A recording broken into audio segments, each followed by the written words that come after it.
Welcome to Rubber Band Live, the Australian recruitment and talent acquisition vodcast and podcast. I am Eden Haddock, your host and the creator of Rubber Band, the recruitment network for all. Let's go live. And we are live. Welcome watchers, welcome listeners, welcome everyone out there to this episode of Rubber Band Live, which is AI may have shot to stardom, but it's human skills time to shine. Now, before we begin, I would like to acknowledge the traditional custodians of the land that I live and work on, the Wadawurrung and Dja Dja Wurrung people. I recognise their continuing connection to the lands and waterways. I pay my respects to their elders, past, present and emerging, and I would like to extend this to all Aboriginal and Torres Strait Islander people. And I am very excited to welcome my friend Renata Sguario, who will be joining us today for this amazing episode. Thank you so much for joining us today, Ren. Thank you for having me, Eden. Honestly, I watch you and I marvel at the level of energy and you're incredible. You're unto yourself, Eden, and thank you for having me. Oh, you as well. And I'm very excited. We are facilitating together next week, so we're going to have a lot of fun. So we're going to have a lot of fun. Watch out, back of Smash Grammar, huh? Exactly.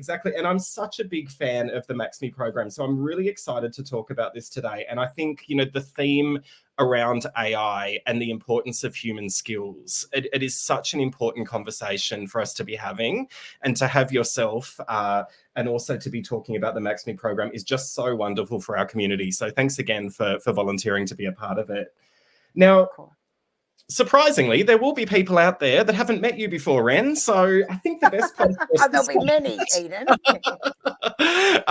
The best place for us to start would be for you maybe to tell us a little bit about yourself, about your career, and even about how Maxme came about. So yeah, tell us about your journey, your story.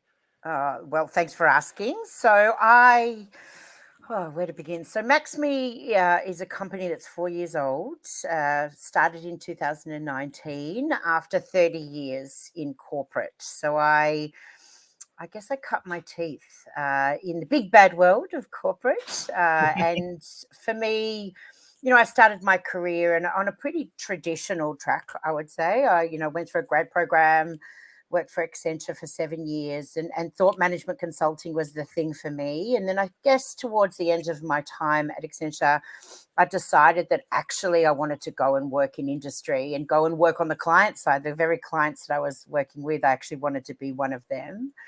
And so I did embark on that journey and, spent some time in London working for British Airways, came back to Oz, worked for Telstra, worked for NAB. So I've had what you would consider, I guess, a traditional corporate career. And I was really lucky to have been afforded lots of amazing learning experiences. And really importantly, the thing that I guess defines me and who I am is the opportunities to lead. I see leadership, and I've always seen leadership as a privilege and as something that gives you just so much benefit. The role, I truly believe and live servant leadership. I truly believe that the role of a leader is to create more leaders and help others to rise to their full potential.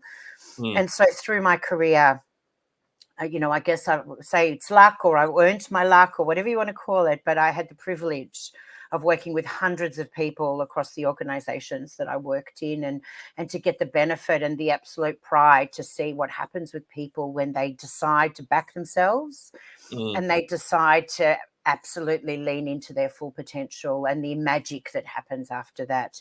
So Maxme was started off the back of that, actually. My almost you would call obsession with the humankind and particularly this area of what happens when people are working at the top of their skill set because they've lent into their potential and they've allowed themselves to be the best that they can be. There's something really almost intoxicating, actually, about being a party to that. Yeah, absolutely. I mean, it's so rewarding and so empowering to be tapping into human potential. I mean, that's what it's all about, and seeing people shine. Like, I can imagine it just must be so rewarding for you. And congratulations. Really. Thank you so much. And look, we get to work with some incredible clients already, and we don't take that for granted. We know a company at the early stages, like we are, we get to work with some incredible companies who are out there really trying to push forward and help their people develop. It's really important for us. Maxme is about individual contributors. We actually exist to democratize the development of soft skills or human skills, and we'll talk a lot more about them through our time together on this in this session. But only 10% of organizations really develop staff in earnest. Normally it's the leaders or people in talent programs, and 90% of most organizations are kind of in that do-it-yourself DIY mode. You might get LinkedIn Learning license, or you might get bits and pieces afforded to you, but actually the deep development that everybody needs, that's what we're in the business of providing. Maxme lives and breathes the democratization of these skills that make or break careers, actually, and certainly in the digital age, in the AI age, they're going to be even more important. Well, that's a good segue, because I was just about to talk about that, because the increase in artificial intelligence, I mean, it's what everyone is talking about. It's the hot topic. It's shot to stardom, as our title says. So, however, I can imagine it's creating new challenges, but also new opportunities for business leaders. So, tell me about the opportunities. Let's start on the good, right? Let's start with those opportunities. Like, where can AI add value? And before I sort of talk specifically about AI, because I too am learning, as I have been learning through my the course of a very long career, and I should say a career in technology. So I would consider myself a technologist, and I'm one of the OG people that got to code in COBOL and DB2 and do all of the, that waterfall type of testing. Like, that's how I cut my teeth in my at the start of my role. So I've sort of seen a lot of tech come and go, and I was there when everyone was saying, "Oh, middleware is going to take the place of mainframe. Mainframe's dead," and then, digital API that's going to take the place of middleware. Like, we've sort of seen a few waves, and so what I will say is that I'm actually, and part of the reason why Maxme is a tech-led company is I am obsessed about the power that tech unlocks for humans. Actually, when you bring disruptive tech and the power of human potential together, it's exponential what you get in terms of benefit. And, back to the question of AI, I actually think that's what AI is unlocking for us. And there's nothing new about AI. And I actually was talking to someone just this morning at a breakfast that I attended around, they've been using AI since like 2008. It's not a new thing, and a lot of people, sort of early adopters, have been using it for a long time, because what AI really allows us to do is to quickly get to an answer, right? If we have a question, we want to pose that question out there and quickly get to an answer. And AI, particularly, if you look at tools like ChatGPT and the big data sets that we're talking about now, we've been talking about big data and analytics and insights for a long time. What has happened, though, is what used to sit in a mystical area called the data analysis team, or the kind of the data architects, or the insight driving people, is just becoming more mainstream. And so what we're seeing is an evolution of what used to be kind of in a very sort of elite few getting their hands on. We're now seeing the general population getting their hands on the same sort of technology. And again, as I said, I'm learning myself and becoming accustomed to it. But as someone who's seen the waves of tech enables amazing things. But what it can't do is serve a purpose without humans around it. And and I've stood up so much technology. I've led a lot of business transformation. And the same thing happens regardless of where you are. It doesn't matter how good the tech is. It depends on what the human or someone who's putting that tech to use does with it that actually starts to unlock value, or, allows us to do things like new frontiers of understanding or insights, or, some of the health stuff that's coming out, where we're synthesizing things from across the globe and we're starting to unlock answers that we didn't even know we had a question to before, sort of thing. So the power is putting great big data sets and knowledge in our hands and giving us the access to it and some of those answers so we can move forward to action much quicker. Absolutely. So what do you think, some examples or what your opinion is of, organizations that are tapping into AI and using it well? Like, what does best practice look like when it comes to, from a technology mind, when it comes to the use of AI? I think at the end of the day, it's the thirst for knowledge and the thirst for answers that really drives us wanting to go out there and research. And not everyone loves research. Some people love it more. They have a higher love of learning or a curiosity for things. But effectively, what it does is it actually allows us to get more insight. Data in itself is just, it's like flat, right? But correlated and in the right hands with the right questions being asked, it allows us to understand things better. Now, there is, of course, a shadow side of that, and I'm sure we'll get to discussing that in a little while, because in the wrong hands, it can actually be manipulated and misinterpreted and all those sorts of things. But let's call it the happy path is I've got a question, I have a yearning for some knowledge, I want to serve a customer better, right? So I want to know what my customers are thinking about or what they're doing or what are their patterns so that I can serve up better products and services to them. Yes, I will commercialize it. Yes, I'll make more money as an organization. Fantastic. Let's call it the for-profit sector. But at the end of the day, if you lose relevance with your customers, and you can do that pretty quickly, right? Customers can be quite fickle and move on quickly. So if you lose relevance, if you don't stay ahead of the game, you'll go out of business. Let's call that the extreme. So what all of this allows us to do is to keep up with the patterns of what's happening with our customers, with customers elsewhere around the globe, and allows us to make the right decisions around things like where we're going to spend our money or our time and service our customers or shareholders or stakeholders well. So I think the organizations that are tapping into that and understanding, again, it's really just a quicker time to answer or a quicker time to insight so that I can then formulate a view of based on this, so what and now what? And the organizations that get that, and I would argue they've probably already got that a while ago. So AI is just the next iteration and just helping them speed up what they already know. It's making it easier and faster. For those organizations that have pushed back on just tech and innovation and transformation for a while are probably struggling a little bit on how to make it relevant for them and their people. Yeah, for sure. So it's exciting, and knowing the evolution and what's to come. I mean, it's fascinating, and I think that's why it shot to stardom and why we're all talking about it, because it's this whole new world. But it's exciting and new, right? And as humans, we do like, as much as we fear loss and we fear those things sometimes, we actually do like to play and be playful at times. Yep. Totally agree.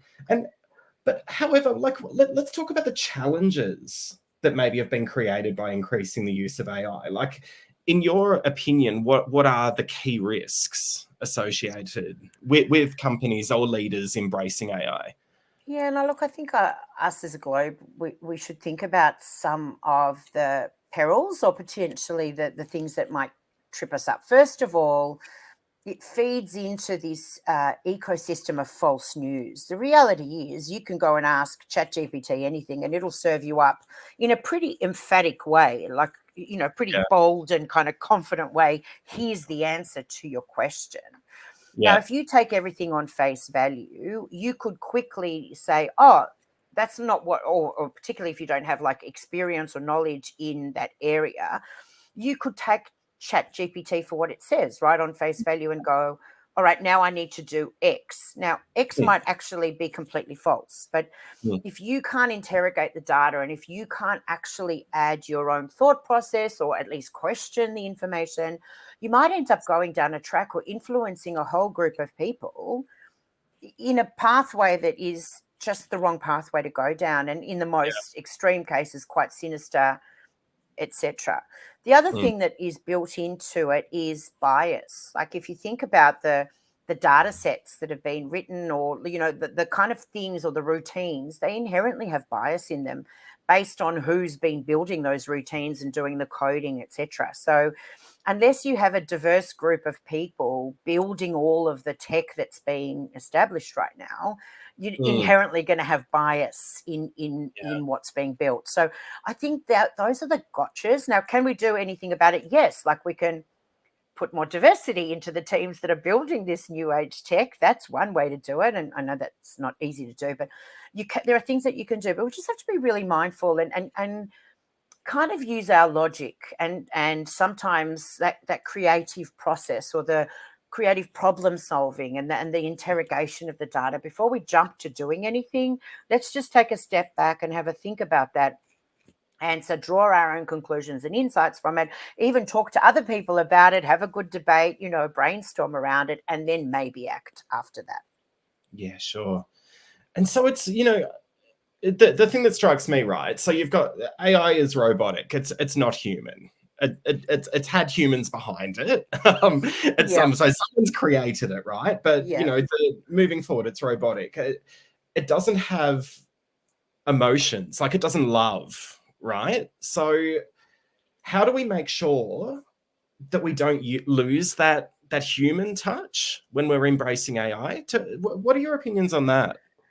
Yeah, look, it's interesting. I used to run a robotic centre of excellence when I was at NAB, and Yeah. I tried to establish it in the next organisation I went for, but it didn't quite go anywhere. But anyway, the reality is automation is not a new thing. And as I said to you, I've always been really enthusiastic about the power of tech. And you actually find that, and this is sort of what we learned in that centre of excellence, is automating processes. Not all processes are created equal. So some processes that are pretty repeatable and kind of easy to define are much easier to automate than the more complex processes that potentially have many steps and then have manual interventions. Like if you try and automate that sort of process, most things get spat out as an exception, and then you have to do exception management, and then it becomes even more painful than the original manual process. So I guess the reason why I'm saying that is it is very difficult to have anything that's straight through. This elusive straight through processing. I don't know that I can really recall an example of where I've seen that. There will always be humans needing to work with robots or AI automation or whatever you want to call it to affect an outcome. Because that, by the way, that's really what we're working towards. Is what's the why behind all of this? Is that most of us are working for organizations that are trying to affect some sort of positive outcome, most of us, for other people or for customers or products and services, whatever. So there will always be humans that work with robots or technology. And so where there are humans, there is emotion. Yeah. And this is the beautiful thing about, really embracing tech rather than pushing back on it and not tech for tech's sake, but making sure that we automate the things that make sense to automate and leave the complex work to humans because it's very difficult to automate. And then teach the humans and the robots to work together, and multiple humans with multiple robots in this ecosystem that we create for those system thinkers out there, because that's where we will unlock the power of humans and the power of technology in that exponential possibility. It's not about losing the love. It's about harnessing who should, the emotional side of things, or those that do emotion better, which are humans. What work do you leave with them versus what is the stuff that you automate that you make easier, that no human really probably should be doing because it doesn't really make sense. And then you get that balance right. And you can spit something out in terms of an insight, and then a human can look at it and draw the right emotional logical, creative insight from it, and then you decide on what the next best outcome is after that. Yeah, sure. I mean, it's human skills right now. I want to talk about this a little bit further, but really taking it maybe from the perspective of a leader. Like, what responsibility does a leader have to take that people first or human skills approach? Like, what are some examples of human skills, I suppose? Like, where do we start as leaders? Where do we start? Well, look, the first thing I'll argue is, regardless of AI or non-AI, the role of a leader is, of course, to create more leaders. And so any leader out there that has got the privilege of leading other people, influencing, supporting, guiding, creating, all of those amazing building words, their role is to, of course, encourage their people to be the best version of themselves. So whatever that looks like, and again, it's not a one size fits all. I say that all the time, is the minute that you start to sort of homogenize leadership, and you take a kind of, I'm just going to be like, this with everybody, that's where you kind of lose the opportunity. Mm. Sorry, I had to cough there, Eden. Okay. We're talking a lot. But anyway, so so leaders really need to think about, in the age of tech, or 50 years ago, 20 years ago, 30 years ago, I would argue not much has changed, other than actually what people's expectations are of their leaders continues to, we continue to raise the bar, really. As someone who's been around for now almost 35 years in the working world, I've seen an incredible shift in the way that people, I guess, view their work, what they're willing to put up with, what they expect from their leaders, what sort of gets them out of bed. I mean, it all comes down to the same thing, which is people are motivated by purpose, autonomy, and mastery, right? So let's say that we know that and put that to the side. But the role of the leader is to, of course, spark that in their people, because when that happens, when we are sort of firing on all of our cylinders as individuals, and then of course as teams, and then as ecosystems, all of the amazing outcomes that we're driving for in our business, which is commercialization and great impact into the community and all those things, that happens naturally, because of course the quantum of that is what the humans are doing every day when they come to work, and when they're doing the work that's been assigned to them. So again, what can leaders do with their people? I would argue listen better, have better empathy, have higher emotional intelligence. This is sort of, we're now starting to move into, you wanted me to name some of the human skills. But, when we talk about human skills and the work that we do, when we work with our clients, it's always in the area of, let's start with self-awareness. We spoke to leaders out there. We actually did quite a bit of research, and we talked to 100 quite senior leaders out there to get their views on what are the human skills that matter in their opinion, in their experience. And twice more than any other human skill that we named, they said self-awareness. Wow. So they said that self-awareness is like the core foundation of a person's performance or their potential. And it makes sense because, of course, self-awareness is the foundation of emotional intelligence. If you look at Dan Goleman's work and his, 4 quadrants of emotional intelligence being self-awareness, self-management, and social awareness and social skills, self-awareness is where it starts. Yeah. So we always start there, and we talk to our our participants, and we do this through the tech, through our app Hody, and also in the sessions that we run.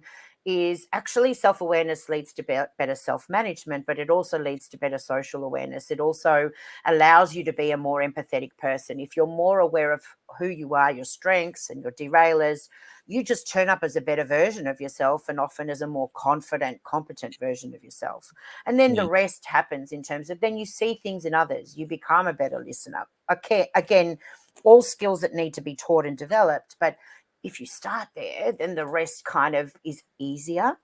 But then we start to really focus on areas like compassion, agility. Compassion is a word that's getting used quite a lot. And it's probably, if you look at traditional, certainly from when I started work, like no one talked about compassion being a core skill in the workplace. In fact, it would have been probably seen as what the weak people or the soft people or the fluffy people do. Yeah. But actually now what's emerging is this concept of compassion agility, is knowing when to turn on your compassion for your people, because that's what they need from you most in that moment. And unfortunately, a lot of us go blind through our life, particularly those people that are really, kind of a bit more well into their careers, who never got told that these skills were important, these soft skills or human skills. Being able to turn on your compassion naturally and authentically, which is again very important, you don't know how to do that, and you haven't been told that you should know how to do that, and you haven't been given the skill development. It's just sort of expected, but that's not helpful. So this concept of, compassion, agility. Then there's other things like, conscious communication or effective communication. Like we from the minute we're born, we communicate. Like a baby cries, they're communicating immediately a need or something, and it doesn't stop till the day we die, really, till the moment that we take our last breath.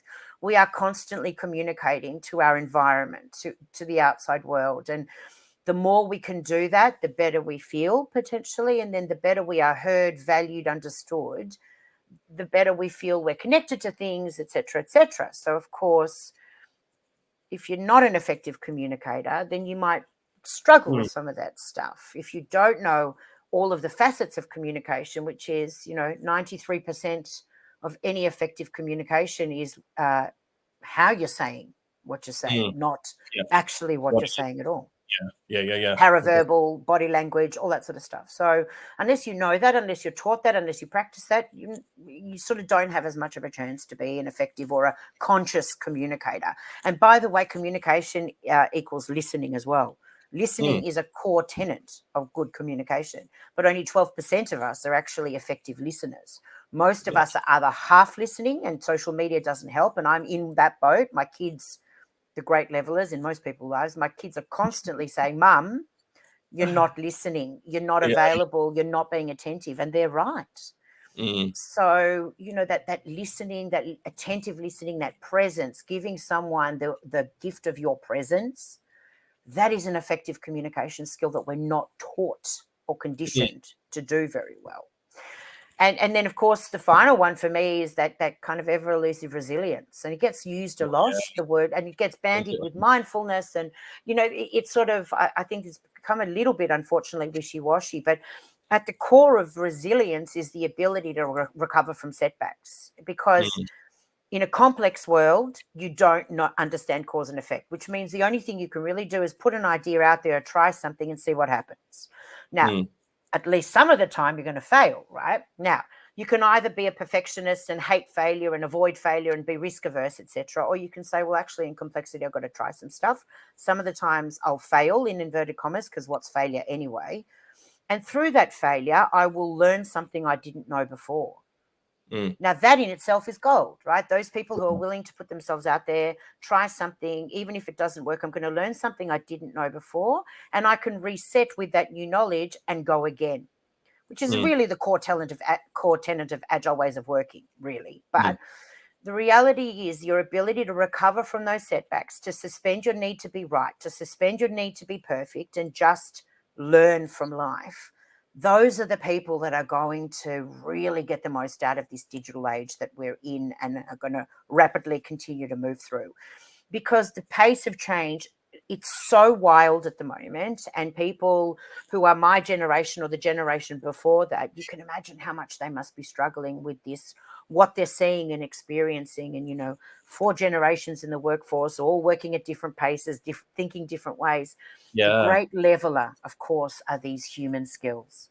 So the 5 that I've really got from you, I've got compassion, agility, conscious communication, emotional intelligence, resilience. Those are the kind of 5 themes that I've got from that summary. But they're huge in themselves, Eden, of course, because if you unpack it, each one has got like a whole lot of skills. But yes, absolutely. Yeah. So as a leader, if these are the skills that we really need to embrace, particularly now, 2023, new world, right? Like, can you, from for our listeners or for our audience, can you maybe for each of them, and I'll go through them one by one, but maybe just give a little bit of some tips or advice on how people can maybe start that journey or continue that journey in those 5 themes?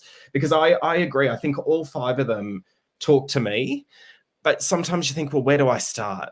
Or how do I improve my approach? So let's start with compassion as a leader. What could we do here and now to really start tapping into that?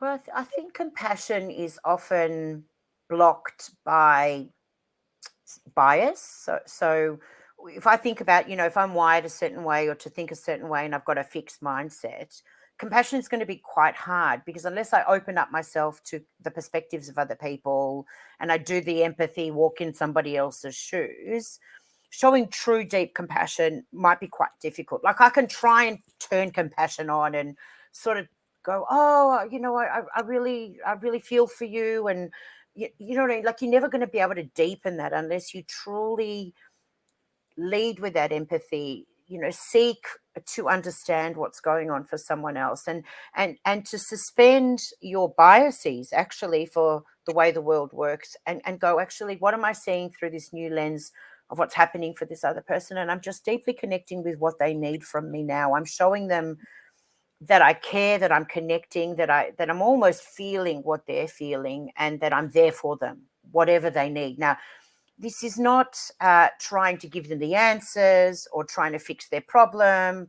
That might not be what they need from you. It's that truly deep connection with somebody else, what they're going through, and giving them what they need rather than what you need to give them, if you know what I mean. There's something very Yeah, totally. subtle there, right? Yeah, totally.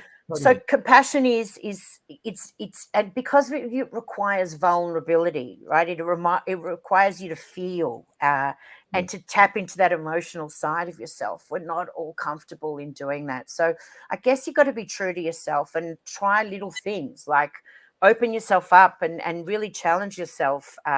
Do some more reflection. Like after you've gone through a conversation with someone and it hasn't felt quite right, just have a think about what's just gone on and think Mm, about, maybe what you could do differently next time, or get feedback from other people, right? If you're in a conversation and you're truly trying to switch your compassion on and you're not feeling like it's really landing, ask someone else for their feedback and ask them, how did I come across?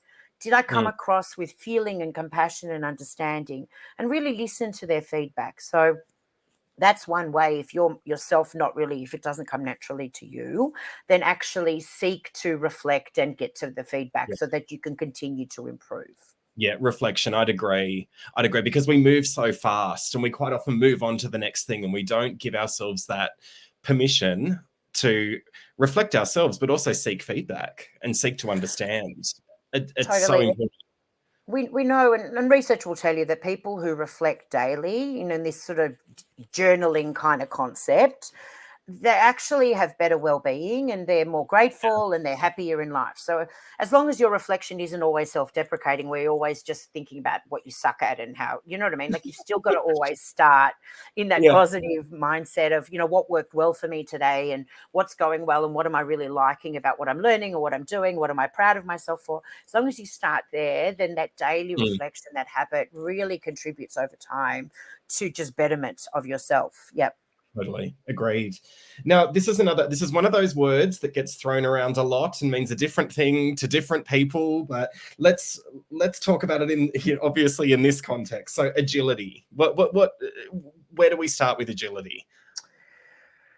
I'm one of those people that was still in the corporate world when it was like, is this big A agile or is this little A agile? And like, I just sort of used to lose my will to live, basically, around Totally. actually, what does it matter? Like at the end of the day, at the Yeah. heart of agility is the ability to move fast, really, and the ability to and again, it's back to that complexity theory. And I came across a framework, the Cynefin framework. David Snowden wrote it with IBM, I believe, at the time of the Y2K Oh, phenomena. But actually, that framework talks about this concept of complexity. You don't understand cause and effect, and therefore, all that you can do is to probe, to try and understand, and then put some hypotheses out there. For those that have worked in agile environments, that test and learn kind of concept. What you want to do is to understand enough to go out and formulate a view and then put an idea out there and test it with some people and see whether, in fact, what you've put out there solves a problem or it doesn't. So at the essence of agility is actually the ability to suspend perfection, suspend ego, and be open and creatively open to what's around you, to multiple perspectives, and be able to quickly pull together a hypothesis and then put it out there and learn. And mm, learn enough, and again, measurement and learn enough to say, okay, what did we learn that now we can do the value cycle, as we call it, align, act, adjust, get on the same page, do something, take an action, and then adjust based on what you've learned and go again and go again and go again. And as someone who cut their teeth on the waterfall way of working, what we used to do was 18-month projects where you used to do like 6 months of design and then 6 months of build and then 6 months of test. And by the time you got to the 18-month outcome, it ceased to be important because the world had moved on. And we yeah. wondered why aren't we getting all of the business benefits based on the money that we've spent? Well, I mean, come on. So Yeah. what agile or agility allows you to do is to get to value quicker and just work out, is that adding value or not? And if not, what do I need to change for it to add value? And It's a mindset. It's a way of working. It's a whole system and a culture. And if we can all adopt it, big A or little a and whatever in between, actually we'll be better off as a society. Yeah, agreed. Now, the other big one that came up, and you mentioned it quite a few times, and so I'm really curious in terms of how we can apply this as leaders and where to start. Conscious communication. Tell me about that. What would your advice be for leaders with conscious communication? So often we just need to get something out, right? Like we've got a thought and we just need to blurt it out. And by the way, I myself am, I can talk underwater for those that know me. So I myself, Me too. I'm constantly working on this thing, right? Of course. But it's really thinking about what is it time for now when you communicate, and there's so many things afforded to us in an effective communication. Firstly, it's what are we communicating? Like, what is the verbal component? What do we want to say? What needs to be said? And then there's the paraverbal, which is how are we using our voice? How are we using our pausing? Are we thinking about the diverse needs of the people that we're communicating with? And then how are we using our body language, our facial gestures? Every bit of that needs to be consciously thought about when we are communicating. And it's a lot, right? It sounds like a lot. Yeah, Like it how is. hard should a communication be? Like just say what needs to get said. But Yeah. actually the sophistication of it and those that really do think about the conscious elements of all of those things, they are just better communicators. They get their point across. They're better influencers. They build trust quicker. They're better storytellers because I'm consciously thinking about what I'm doing in my communication. Now, as I said, on the flip side, it's being conscious of, do I need to say something right now or do I need to listen? Do I Yeah. just need to give people my presence? Because in doing that, I'm communicating something to them, and that is that they are important to me. What they have to say is important to me. I am giving them the gift of my presence. I care about what they're saying. And as a leader or as a peer, if you can give that to somebody else, they are immediately feeling like they're being heard, understood. Like if you can add in nodding and those body language cues that actually help a person feel like they're deeply being listened to, that leads to such amazing things like connection and confidence and feeling like I've actually been acknowledged in some way. And that's a basic human need. Yeah. So I know that everything I've just described, it's like, what, really? That's like a communication thing? But yes, of course, there Of are course. so many components of what is conscious communication. Absolutely. It can be little things, even eye contact, right? Totally. Like there's so many elements to it. And I think the more you think about it and the more you work on it, the better you get. And it leads us to emotional intelligence, because there can be an argument that I disagree with, to be honest, that you either have emotional intelligence or you don't. That's rubbish. It's rubbish, but Sorry. people do. Sorry. I'll say what I think. You know what I mean? And Yeah, I'm sure others will you said- disagree with me. Mm, Absolutely, you can build emotional intelligence. The reason why, on average, most people around the world are average in their EQ or emotional intelligence is because we've been taught to value IQ over EQ. If mhm. you look at traditional systems, it's technical skills, it's technical knowledge, and the soft skills or the EQ, that's for the fluffy people out there, or the HR people, as whatever, Yeah. right? So Yeah. at the end of the day, though, and deep research across many industries, and like if you look at the UC Berkeley research that was done over 40 years, they found that emotional intelligence is a 4 times multiplier on success for people than IQ alone.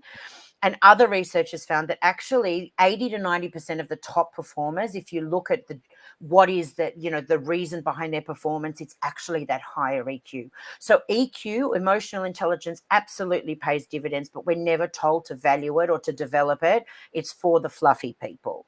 Yeah. And it can be developed. Self-awareness, of course, you can be more self-aware. Of course, you can learn, what are my strengths? What are my weaknesses? What are my emotions that are serving me well versus not serving me well? What are the things that I value, that motivate me?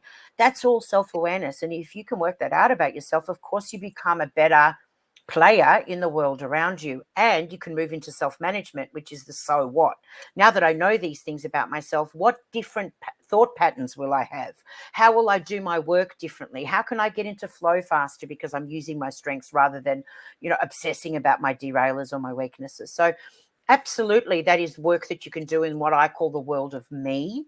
And then the social awareness and the social intelligence, like leading with empathy, seeking first to understand, suspending my need to be right, and just understanding and reading what's going on around me, becoming more socially aware. You can teach yourself to do that. Absolutely. There's skills you can develop.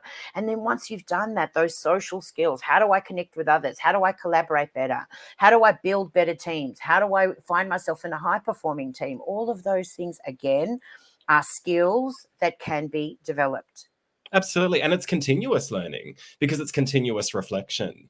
And you 100%. continue to grow and you continue to build those skills. And the last one I'll talk about now, and I know, you know, that we could go into so much detail, but let's talk about resilience as well. How would a leader work on their resilience? How can they become more resilient, for lack of a better phrase? What do Or you how can think? any of us, right? Because Any of I us? obsess about the 90% who aren't leaders. How can we all become more resilient and resilient together? You know, if you look at high performing teams, and Patrick Lencioni's work, I'm obsessed with his work, and I love his 5 dysfunctions of team. Oh, and yeah, and yeah. if we think about, you know, most things, and particularly as the work gets more complex, we're not going to be able to do a lot of work on our own. It's going to be a lot more done in collaboration, and in complex systems we sort of need to bounce ideas around, and you know, we sort of need to solve problems together, and truly unlock that 1+1=3 type of outcome. But anyway, in complex systems, of course, you know, we need to build this high performance, but it's difficult to do because in diversity and in inclusion, you know, we want to bring more patterns of thinking into our workplaces because we want that sort of full gamut. But if we can't work within that system, and we can't be open to multiple perspectives, and we can't be ready to be wrong, Mm, we all mm, need to be more ready to be wrong. It's okay interesting. to be wrong. And in fact, the more wrong you're okay with, the more you'll learn, because the Yeah. more willing you will be to open your mind to other perspectives and go, actually, if I think about it that way, is what I'm holding tight and dear to me? And then some of that confirmation bias comes in, but that's a topic for something else. If I'm open to being wrong and I'm open to other people's perspectives, what am I learning that I wouldn't have learned, or seeing that I wouldn't have seen, because I'm just more open to it? Mm, And that resilience mindset of, even if I'm wrong, this is okay because I've learned something I don't know, or I've had a setback, something happened to me that I didn't expect. And by the way, we never know what's going to happen next because we can't foresee the mm, future. We've constantly got to be ready to be wrong. But of course, the stress response, the stuff that we're wired for, which is survival, we don't like to be wrong because we're constantly thinking that that might threaten our survival, or, you know, in the modern day workplace, that might get me fired. None of that ever happens. Like, let's be honest. You know, how many people have been fired for making a mistake? Like, it's yeah, yeah. still a very small percentage, but yet we're so obsessed about being right and not being found out. The resilient mindset is the mindset of, doesn't matter what happens, doesn't matter what comes along, what's the worst that could happen? It's okay. I know how to recover from setbacks. Agreed. Well, look, this is so interesting. We could talk for hours, but we can't. But tell me, how does Maxme play a part in all of this? Like, tell me about the Maxme ethos, the program. How does the program work? Tell me about that. So for us, and as I said, I've said a couple of times, we knew that we had to bring a product to market, or a set of products to market, that were for the masses, the true democratization, because we know that most people, the development in the workplace is fairly limited to, you know, sometimes a license to some, you know, kind of platform out there, and we kind of go and fend for ourselves. So we knew that we had to bring a fun, engaging, gamified, in the palm of my hand, always on experience, because traditional learning pathways are getting very low completion rates. So we sort of knew that, and we knew, actually, you know, it's interesting, 98% of 3 to 5 year olds are curious and playful. Only 2% of 18 and above are curious and Really? playful. Yeah. Wow.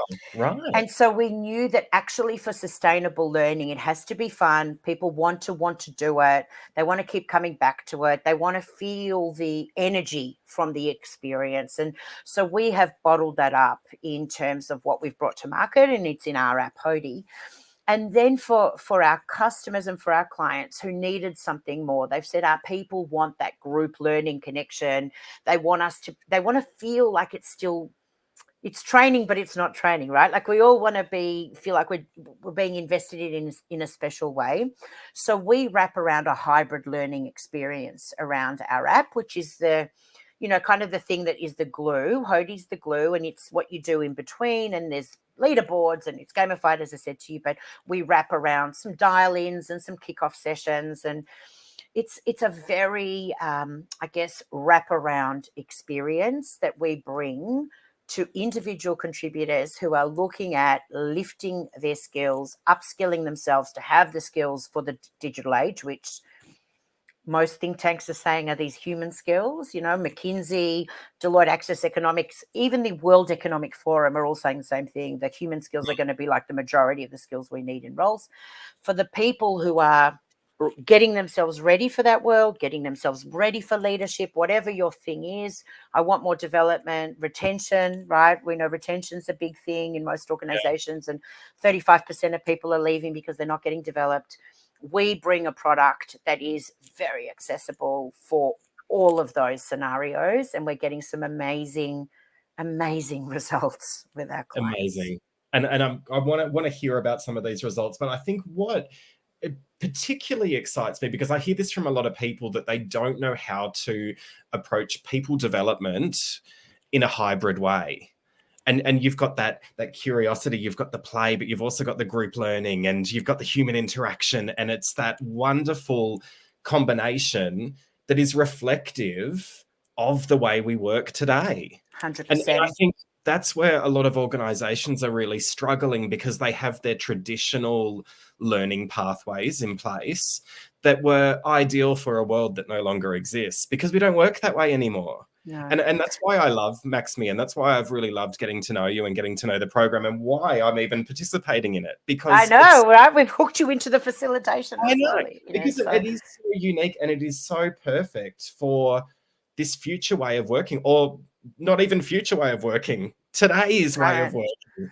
And I agree. And I think, what's really important is, and I need to stress this, it has to be budget friendly, because we know that in order for the masses to get this experience, and when I describe what we do to people and then I give them the price point, they're like, really? Like, that can't be possible. And I'm like, yes, it is possible. And by the way, I used to be you, and I know how expensive all of this is. So we went into this experience very mindful that if we were truly going to democratize, it had to be in a way that didn't preclude people from getting it. It didn't go back to this is for the 10% that already get heaps of development. So I just need to stress, it's so important that we've brought a product to market which is realistic to be put into the hands of the masses. Fantastic. And, I guess beyond the concept, beyond the theory behind it, everything that we've talked about, which is so wonderful, the proof is always in the pudding, right? So tell us about, success stories. Like, have you seen, people develop? Have you seen organizations that are doing it well, success stories? Tell us a little bit about that. Look, I'm self-declared. I'm a crier. So I say to people all the time, my emotional response to most things is to shed tears. So when I'm happy, I shed tears. When I'm angry, I shed tears. When I'm sad, I shed tears. And people don't know what to make of me sometimes, because they're like, are you all right? And I'm like, no, I'm just having a moment. So the reason why I'm telling you this is through the last couple of years. And look, as I said to you, I've had the privilege of leading people for a very long time. And there's a couple of stories that I'd like to share. One, when I was still working in corporate, and I was working in technology in NAB at the time. And I was always a bit sort of miffed about the lack of communication skills in sort of a lot of the technologists that I led. And I sort of volunteered at the time, because that's what I do. I just kind of volunteered to do things. I said, hey, I go to Toastmasters. I do Toastmasters. In fact, I ran a club for a while, but that's a story for another time.